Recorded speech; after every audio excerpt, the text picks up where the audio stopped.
Bonjour à tous, j'espère que vous allez bien. On va parler ensemble de comment changer nos habitudes, on va parler de différents modes de production et finalement tout ce qui va se retrouver dans notre assiette. Mais pour que cette vidéo soit plus ludique, intéressante, on va directement s'intéresser à l'univers des labels alimentaires qui nous touchent directement en tant que consommateurs. Et il y a de quoi faire car on en a beaucoup. Ça fait beaucoup.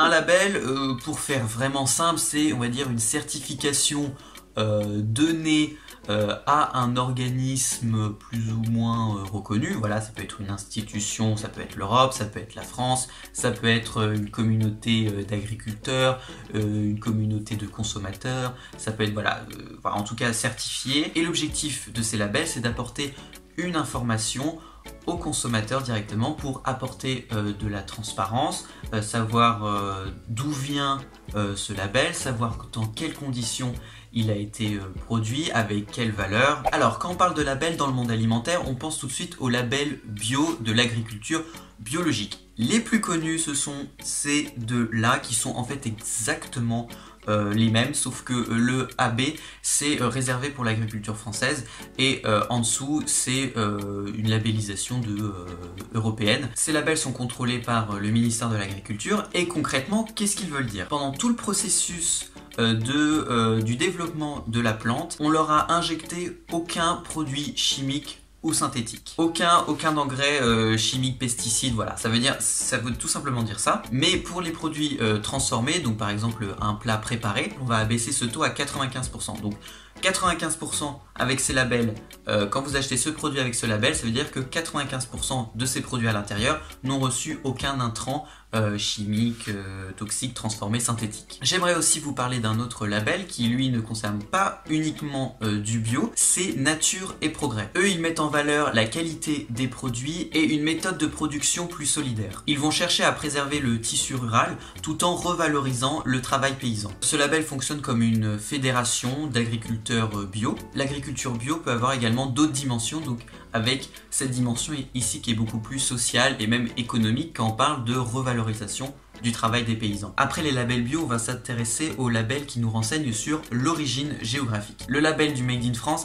c'est peut-être l'un des labels qui subit le plus de contrefaçons. S'il y a juste marqué Made in France ou fabriqué en France, voilà, sur votre produit, c'est très difficile de savoir si c'est totalement la vérité, si c'est 100% du Made in France.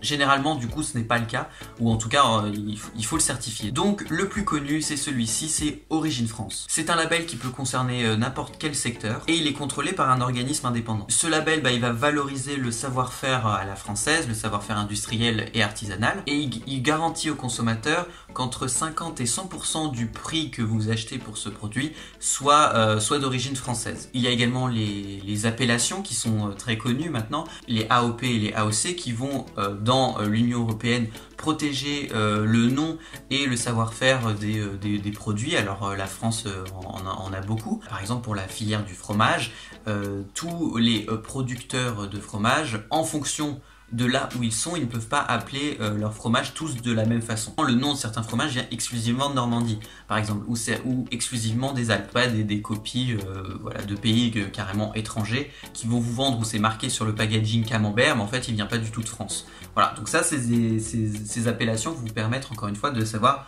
l'origine géographique du produit. En troisième catégorie de labels, nous avons les labels des circuits courts. Alors, la définition des circuits courts. La définition ne prend pas en compte les kilométrages. Il prend en compte uniquement les intermédiaires. C'est-à-dire que pour qu'un produit soit labellisé ou considéré comme circuit court, il faut qu'il y ait au maximum un intermédiaire entre le producteur et le consommateur. Donc par exemple, un exemple pratique, vous êtes de Lille et vous achetez des olives en circuit court dans le sud. Et même si les olives vont traverser toute la France, ça reste du circuit court puisqu'il n'y a pas eu des intermédiaires, il n'y a pas eu les gros distributeurs, il n'y a pas eu les grossistes. C'est bien pourquoi? Parce que tu as une meilleure rémunération pour les producteurs, tu as plus de transparence. Et évidemment, même si je dis qu'il n'y a aucun rapport avec le kilométrage ou la distance, ça aide beaucoup. quand vous avez une coopérative d'agriculteurs de plusieurs agriculteurs dans votre région qui se mettent ensemble pour vous proposer des produits frais au marché et qu'ils les vendent directement au marché, c'est du circuit court. Il y a une vidéo sur YouTube il n'y a pas longtemps qui est sortie qui s'appelle Vers chez vous, fait par la youtubeuse au départ Swan Périssé que j'aime beaucoup, qui va rencontrer une éleveuse de chèvres pour faire du fromage de chèvre et on voit Swan Périssé et cette éleveuse vendre directement le fromage qu'elles ont fait sur les marchés. Ça c'est du circuit court parce qu'il n'y a pas eu d'intermédiaire entre eux et le consommateur.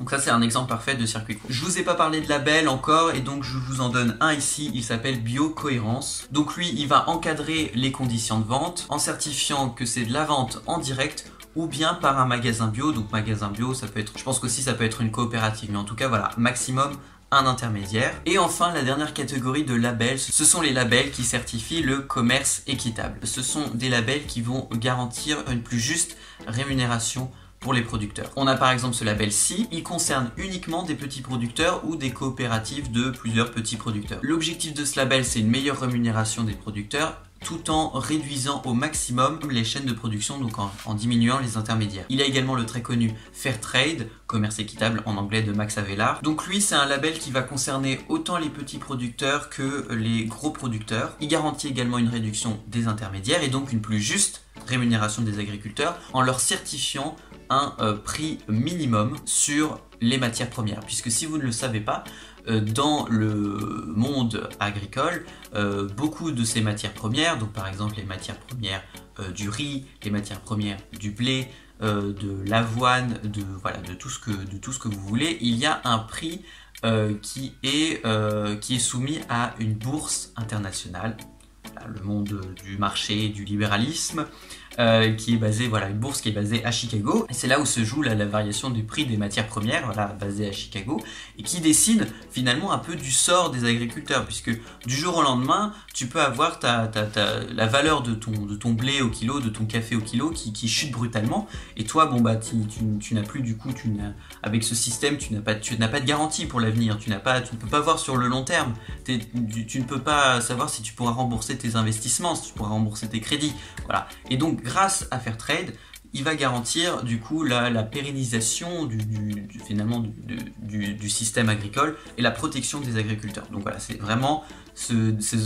des labels très importants qui vous permettent, aux agriculteurs d'être aidés. Donc si vous voulez aider les agriculteurs, achetez des produits Fairtrade et labellisés comme ceci. J'ai eu d'ailleurs une petite formation avec plusieurs adhérents des Géomies organisés par FAIR, qui est une association, un mouvement qui encourage les consommateurs du coup à se diriger plus vers ces produits et avoir une consommation plus responsable. Donc si vous êtes intéressé par ce genre d'initiative et si vous voulez creuser sur le monde du commerce équitable, notamment du bio, du sociétal, dans l'agriculture, tout ça se recoupe, je vous invite du coup à aller regarder leur site. Donc nous on a eu par exemple une formation sur le café, l'évolution du prix du café des agriculteurs, donc souvent une filière où les agriculteurs sont issus des pays en développement, donc qui n'ont pas d'assurance, la même protection que les agriculteurs européens. À cause des prix de la bourse qui varient, des fois les producteurs sont obligés de vendre à perte, c'est-à-dire que le coût de production leur revient plus cher que la vente, ce qui est totalement, on est d'accord, complètement injuste et dégueulasse. Donc si vous voulez pas acheter du café produit par des producteurs qui ne gagnent rien, qui vivent dans la peur, ce label Fairtrade va garantir un prix minimum, donc c'est-à-dire là où les cours de la bourse seront au-dessus de cette limite, ils auront plus, tout simplement, et si ça va en dessous de cette limite, la protection de ce label va leur garantir ce prix minimum. Donc voilà, je voulais également vous parler d'autres choses comme les applications Yuka et également le Nutri-Score, mais je pense que là on aura déjà dépassé le temps raisonnable. Donc retenez bien du coup ces quelques labels, donc dans vos prochaines courses par exemple. Le plus facile pour savoir en tout cas ce que vous mangez, c'est de vous rapprocher de coopératives et de vendeurs producteurs de votre région. Voilà, c'est le plus simple. Ou sinon, si vous êtes surtout dans des grandes villes, dans des zones urbanisées, d'aller dans des commerces spécialisés dans le bio. Le bio, ça concerne également on peut connaître également l'origine, on peut également savoir si c'est du commerce équitable. Voilà, les commerces bio, ça vend pas que du bio. Enfin, ça vend que du bio, mais ça peut également concerner ces autres labels. Ça vous invite également à ne pas tout confondre. C'est-à-dire que quand vous avez uniquement un produit où c'est marqué Fairtrade, ça ne veut pas forcément dire que la production est bio. Voilà. Donc je vous invite également à additionner label bio plus Fairtrade plus commerce équitable pour être sûr, pour vous dire j'ai fait une vraie bonne action, vous voyez. Donc commerce équitable ne veut pas forcément dire bio, bio ne veut pas forcément dire circuit court, et circuit court ne veut pas forcément dire origine France. Enfin, qu'est-ce que je viens de dire? Je sais plus, mais bon, vous avez compris. Mais c'est vrai qu'on arrive des fois à des dilemmes et très compliqués pour les producteurs, la filière agricole et les consommateurs, puisque, par exemple, je vais vous donner un exemple. Vous avez un Breton ou un Parisien ou n'importe qui en France métropolitaine qui veut acheter des bananes. Origine France, voilà, et bio. Très bien, je fais une bonne action, j'achète des bananes, Made in France, bio, Fairtrade, tout ce que vous voulez. Or, où elles sont produites, les bananes, même si elles sont origine France, elles ne sont pas produites en France métropolitaine, en Europe, vous voyez, elles sont produites en Martinique, par exemple, voilà, en Outre-mer.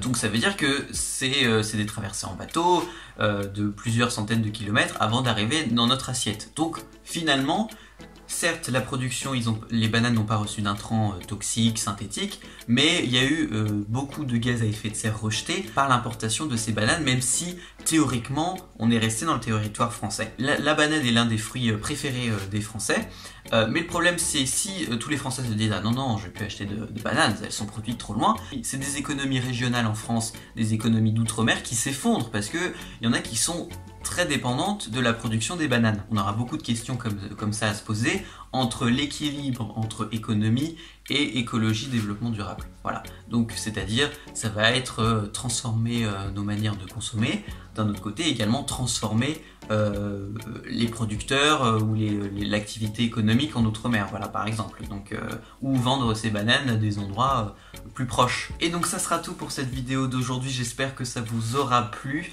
N'hésitez pas du coup à réagir dans les commentaires et donnez-nous vos astuces pour savoir ce que vous achetez, vous, et quelles sont vos astuces, voilà, pour avoir une consommation plus responsable vis-à-vis des producteurs, vis-à-vis de la nature, de la biodiversité, comme ça on est tous contents. Ouh, c'est trop bien! Je vous encourage donc à vous abonner à ma chaîne et également à celle de Geomy, et également à vous abonner sur nos comptes Instagram respectifs, Geomy et Alexandre Salem. Je crois que j'ai tout dit, et du coup on se dit à très bientôt.